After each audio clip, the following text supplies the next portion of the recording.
Assalamualaikum warahmatullahi wabarakatuh.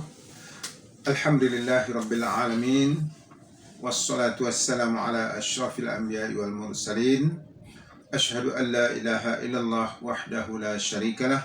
Wa ashhadu anna Muhammadan abduhu wa rasuluh. Allahumma salli ala Sayyidina Muhammad wa ala ali Sayyidina Muhammad. Pemirsa Optima TV, kita bertemu kembali.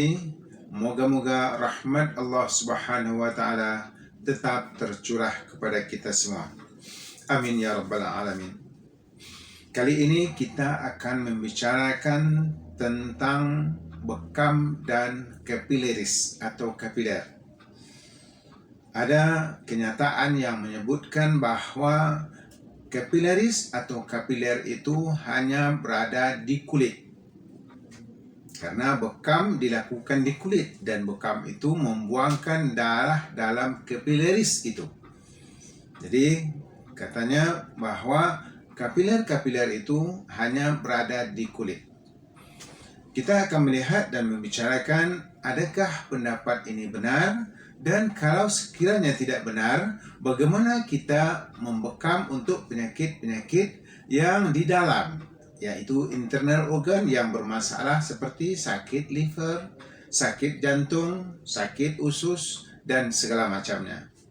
Jadi kita akan bicarakan lebih lanjut supaya bekam kita menepati kepada apa yang disabdakan oleh Rasulullah Shallallahu Alaihi Wasallam, yaitu bekam adalah pengobatan yang terbaik. Harus dengan pengetahuan dan ilmu yang terbaik juga. Adakah itu ilmu bekam ataupun ilmu-ilmu yang menunjang untuk menjadikan bekam itu yang terbaik. Kita ada 3 jenis pembuluh darah. Yang pertama disebut arteri, yang kedua disebut dengan vena, yang ketiga kapiler-kapiler atau kapileris. Sementara yang memompa darah ini adalah organ jantung.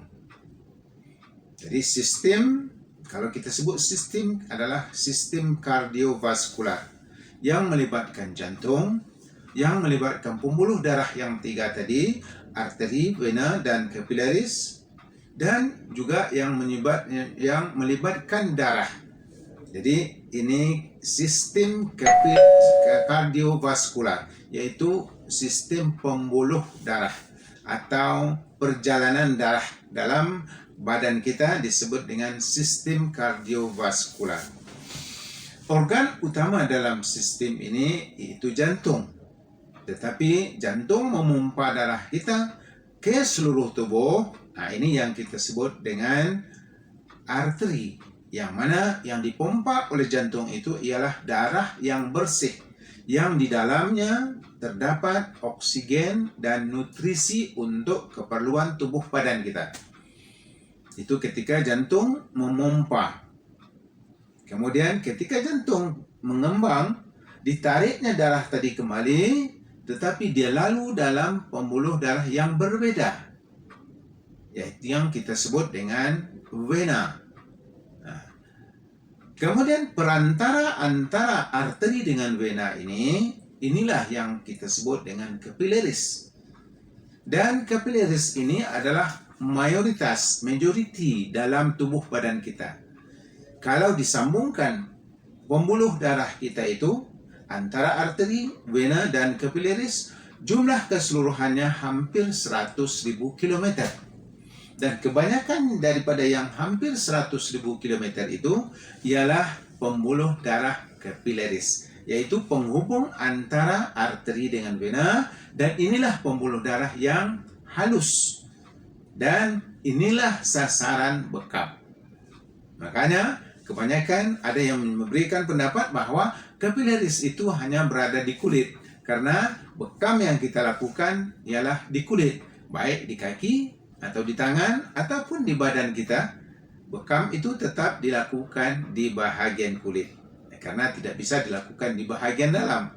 Nah, artinya bahwa penyembuhan dengan bekam itu akan berlaku ketika bekam yang dilakukan berhasil mengeluarkan darah-darah kotor yang sudah terperangkap di dalam kapileris. Jadi, berdasarkan yang saya terangkan tadi, itu capillaries itu ada di seluruh tubuh kita, baik di kulit ataupun di internal organ kita, di liver, di jantung, di usus, di paru-paru, dan juga organ-organ kita yang lain. Artinya, capillaries itu berada di semua tempat, baik di sana kulit ataupun di dalam tubuh badan kita. Dan capillaries adalah yang paling banyak dari antara 3 jenis pembuluh darah ini. Maka sumbatan-sumbatan kotoran-kotoran atau yang kita sebut dengan toksin itu pada awalnya berlaku di kapiler-kapiler atau capillaries ini. Kenapa? Karena capillaries itu adalah pembuluh darah yang halus-halus. Kalau kita perhatikan sungai, kali, yang akan tersumbat dulu adalah kali yang kecil-kecil. Kenapa? Karena dia sempit, dia kecil. Nah, sungai biasanya jarang yang tersumbat. Artinya, dalam pembuluh darah arteri yang besar-besar atau vena yang besar-besar itu jarang berlaku sumbatan-sumbatan. Dan akan berlaku dalam pembuluh darah yang besar-besar itu apabila yang kecil-kecil sudah umumnya tersumbat. Jadi, kenyataan yang menyatakan bahwa capillaries itu hanya berada di kulit, ini tidak tepat. Dia berada di kulit dan dia berada juga di bahagian dalam tubuh kita, di internal organ kita. Artinya, dia berada di semua organ tubuh kita. Karena setiap organ kita ada pembuluh darah yang 3 tadi, arteri, vena, dan capillaries. Baik organ itu besar ataupun organ itu kecil. Kenapa? Karena pembuluh darah arteri itu menghantarkan zat-zat makanan dan oksigen untuk keperluan tubuh kita. Maka dia sampai ke semua tempat dengan baik, barulah tubuh atau organ tersebut akan sehat walafiat, akan kuat. Nah, ketika oksigen sampai ke tangan kita dengan sempurna, tangan kita bisa kuat. Dan nutrisinya juga sampai dengan sempurna. Gabungan antara oksigen dan nutrisi yang sampai dengan sempurna ke setiap tubuh tadi akan menjadikan organ-organ tersebut sehat. Kalau semua organ itu sehat, barulah tubuh badan itu sehat walafiat. Jadi bagaimana bekam bisa menyembuhkan kalau untuk penyakit-penyakit yang capillaries yang tersumbat itu di bahagian dalam, di internal organ. Contohnya di jantung. Berlakunya plak di jantung. Bagi orang yang sakit jantung, bagaimana bekam boleh mengeluarkan plak tersebut? Bagaimana bekam boleh membersihkan laluan darah arteri yang tersumbat di jantung itu? Nah, ini kita perlu belajar dengan betul. Sehingga semoga dengan itu bekam yang kita lakukan nanti mendekati kepada sabda Rasulullah SAW, yaitu bekam sebagai pengobatan yang terbaik apabila ilmunya mencukupi, baik ilmu tentang bekam ataupun ilmu tentang seluk-beluk penyakit atau ilmu tentang anatomi dan fisiologi, anatomi darah, dan juga ilmu-ilmu pendukung lainnya. Jadi, untuk menyembuhkan penyakit, terutama penyakit yang kronis, tidaklah semudah yang kita bayangkan. Walaupun sabda Rasulullah menyebutkan bahawa bekam adalah pengobatan terbaik.